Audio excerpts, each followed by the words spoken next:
JEE और NEET को लेकर नेशनल टेस्टिंग एजेंसी ने सितंबर में ही परीक्षा होने की बात कही है। जेईई और परीक्षा 1 से 6 सितंबर तक होगी, जबकि नीट की परीक्षा 13 सितंबर को आयोजित की जाएगी। छात्रों के विरोध के बावजूद नेशनल टेस्टिंग एजेंसी ने परीक्षा से संबंधित रूपरेखा रिलीज कर दी है।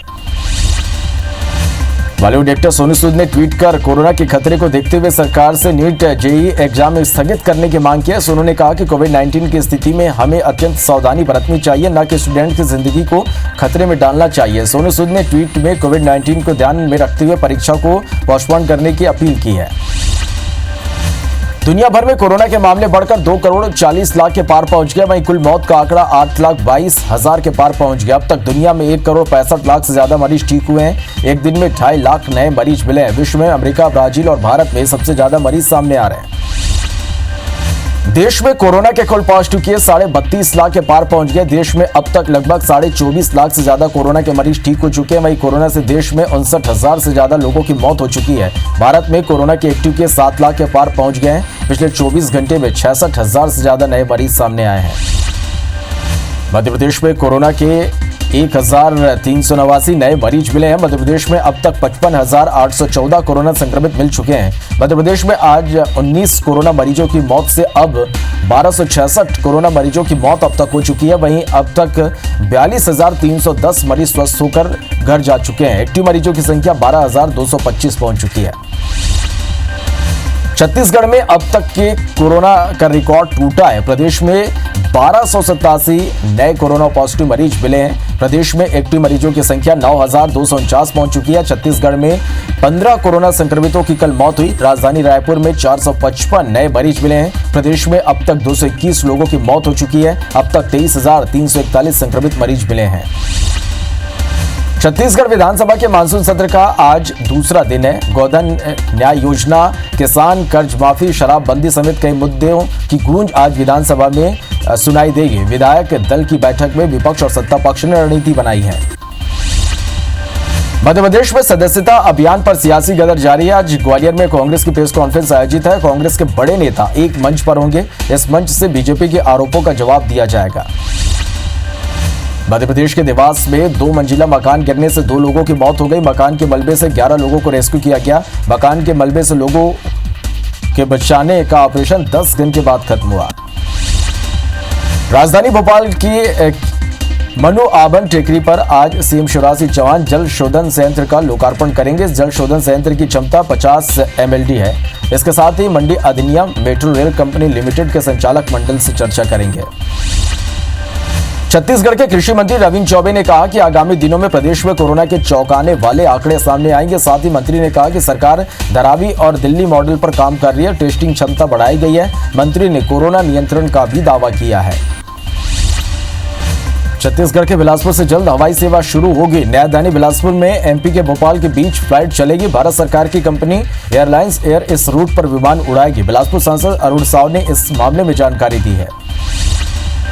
बलरामपुर जिले में हाथियों का आतंक जारी है। जिले के कारवा गांव में हाथियों का दल फिर पहुंच गया। यहां हाथियों ने धान की फसल को बर्बाद कर दिया है। हमले में ग्रामीण दहशत में है। वहीं सूचना मिलने पर वन अमला हाथियों को खदेड़ने में जुटा है।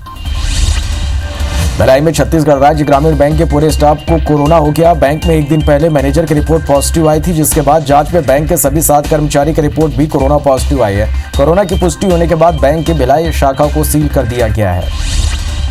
कोरिया जिले में पुलिसकर्मियों को आवास की समस्या के चलते परेशानियों का सामना करना पड़ रहा है। जिले में 700 पुलिसकर्मी पदस्थ हैं। इनमें से कई पुलिसकर्मियों को पुलिस विभाग के जर्जर भवनों में रहना पड़ रहा, तो कई पुलिसकर्मी किराए में मकान लेकर रह रहे हैं। राशन दुकानों में PDS चावल की कालाबाजारी रोकने और सुरक्षा की दृष्टि से अब राज्य सरकार ने दुकानों और गोदामों में CCTV कैमरे लगाने का आदेश दिया है। सुरक्षा और पारदर्शिता के नाम पर अब जशपुर के 444 सरकारी राशन दुकानों में भी CCTV कैमरे लगाए जा रहे हैं। अंबिकापुर में जल भराव की समस्या को लेकर नगर निगम ने CGRDC को पत्र लिखा है। निगम ने पत्र के माध्यम से रोड बनाए जाने को लेकर हो रही समस्या को दुरुस्त करने की बात कही है। बता दें कि रोड बनने के बाद पानी निकासी नहीं होने से इलाके में जल भराव की स्थिति बनी रहती है। बस्तर में बीते 5 महीनों से बस सेवा पूरी तरह से बंद है। इससे बस संचालकों को भारी नुकसान हो रहा है। इससे आम लोगों के साथ कारोबारियों को भी काफी मुश्किलें हो रही है। बस्तर में दूसरे शहर और अन्य जिलों को जाने के लिए बस ही मुख्य जरिया है। बस के न चलने से बस्तर से बाहर इलाज के साथ ही आम लोगों की आवाजाही में खासी मुश्किलें हो रही हैं।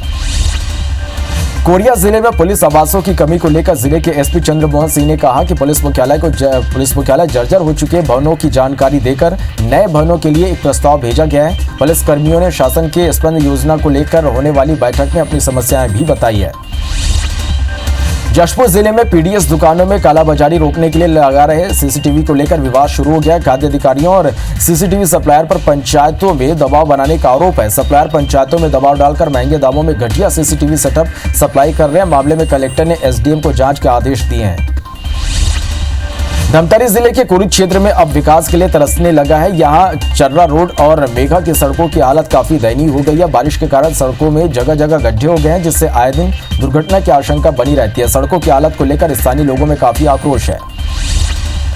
कांकेर NH30 पर सड़क हादसे में 2 छात्रा की मौत हो गई, वहीं एक युवक गंभीर रूप से घायल हो गया। एग्रीकल्चर कॉलेज की 2 छात्रा बाबा के साथ बाइक में चरामा से लेकर जा रही थे, तभी लखनपुरी पेट्रोल पंप के पास विपरीत दिशा से तेज रफ्तार बोलेरो ने उनको चपेट में ले लिया। पुलिस ने घायल को हॉस्पिटल पहुंचाकर छात्राओं के शव को पीएम के लिए भेज दिया है।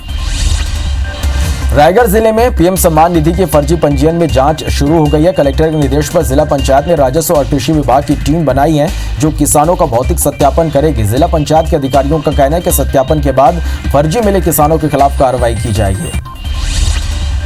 महासमुंद जिला अस्पताल में एक गरीब परिवार अपने बच्चे के पोस्टमार्टम के लिए सुबह से अस्पताल में बैठा रहा। इस बीच परिजन अस्पताल प्रबंधन से पीएम करने की गुहार लगाते रहे। 3 बजे पीएम हुआ। मामले में अस्पताल प्रबंधन ने पंचनामा रिपोर्ट देर से मिलने की बात कही है। कोबरा नवापारा के कुलेश्वर महादेव महाविद्यालय में आज एबीवीपी ने प्रिंसिपल के रवैये से आक्रोशित होकर जमकर हंगामा किया, नारेबाजी की। सूचना पर जन महाविद्यालय जन भागीदारी समिति के अध्यक्ष चतुर जगत कॉलेज पहुंचे। कार्यकर्ताओं से चर्चा कर प्रिंसिपल को संयुक्त रूप से ज्ञापन दिया। कार्रवाई का आश्वासन दिया गया। नगर निगम भिलाई में वार्ड परिसीमन को लेकर विपक्ष के पार्षदों ने हाई कोर्ट का दरवाजा खटखटाया। कोर्ट ने राज्य शासन और नगर पालिका निगम भिलाई से 10 दिन के भीतर जवाब मांगा है। याचिका के साथ ही स्थगन पर 11 सितंबर को सुनवाई होगी। याचिका में परिसीमन को खारिज कर नए सिरे से पुनः कराए जाने की मांग की गई है।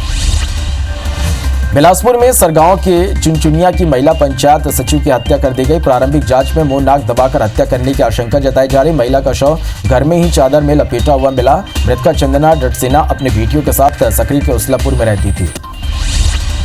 कुसमुंडा SCCL की खदान और स्टॉक यार्ड में रखे कोयले के डिस्पैच नहीं होने से आग लग गई थी। आग बुझाने के लिए SCCL प्रबंधन लगातार प्रयास कर रहा है, पर अभी तक आग पर पूरी तरह से नियंत्रण नहीं हो सका। वर्तमान में डिमांड बढ़ने पर कोयला डिस्पैच भी बढ़ा दिया गया है। मुंगेली जिले में एक महिला ने मानवता की मिसाल पेश की है। महिला पूर्णिमा केवट ने एनीकट में डूब रहे 2 लोगों की जान बचाई। इसके लिए एसडीएम ने इन्हें सम्मान दिलाने की अब बात कही है। पूरा मामला पथरिया के ग्राम पंचायत छिनभोग गांव का है। सूरजपुर के सलका में एक बुजुर्ग महिला की हत्या का मामला सामने आया। घटना के वक्त महिला घर पर अकेली थी, जिसका फायदा उठाते हुए अज्ञात आरोपी ने धारदार हथियार से हमला कर हत्या कर फरार हो गया। 55 वर्षीय फगनी बाई सलका गांव में अपने पति के साथ रहती थी। बलरामपुर के कुसमे के सुरबीना और कमलापुर में आज एक पागल कुत्ते ने जमकर आतंक मचाया। कुत्ते ने एक महिला समेत 3 लोगों को काटकर जख्मी कर दिया। काफी देर तक पागल कुत्ते का आतंक चलता रहा। बाद में ग्रामीणों ने लाठी डंडे से पीट कर कुत्ते को मार डाला। रायपुर में बीजेपी विधायक दल की बैठक में विभिन्न मुद्दों पर राज्य सरकार को घेरने की रणनीति बनी। बैठक के बाद पूर्व सीएम रमन सिंह ने कहा कि कोरोना संक्रमण समेत कई मुद्दों पर घेरने की रणनीति बनी है।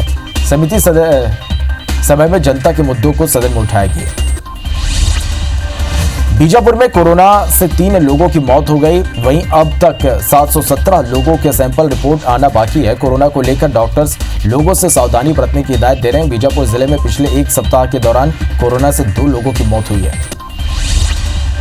बलरामपुर जिले के मदरी डांड गांव में अब कोरबा जनजातियों को अंधेरों से मुक्ति मिल गई है। क्रेडा ने गांव के हर घर में सौर ऊर्जा के माध्यम से लाइट पहुंचाई। लाइट आने से न सिर्फ महिलाओं का काम आसान हो गया, बल्कि बच्चे इससे पढ़ाई भी कर रहे हैं। हर घर में अब मोबाइल और टीवी की सुविधा होने लगी है।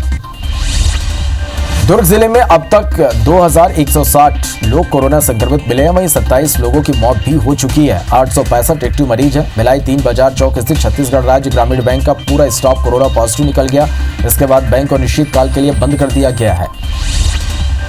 खरगोन जिले में आबकारी विभाग की टीम ने जंगलों और दुर्गम स्थानों पर चल रहे अवैध शराब अड्डों पर दबिश दी। मौके से 9,350 किलोग्राम महुआ अलान सहित करीब 170 लीटर हाथ भट्टी शराब जब्त की गई। अवैध शराब की कीमत करीब 5 लाख रुपए आकी जा रही है। वहीं शराब माफिया मौके से फरार हो गए। कटनी की आबकारी पुलिस ने कुटला थाने के करहिया ग्राम के कई घरों में दबिश दी, जहां 1,200 किलो लान हाथ भट्टी नष्ट कर 22 लीटर कच्ची शराब जब्त की। वहीं 3 आरोपियों को हिरासत में लेकर कोर्ट में पेश किया गया। बता दें कि इस गांव के कई घरों में अवैध कच्ची शराब बनाने और बेचने का कारोबार चल रहा था।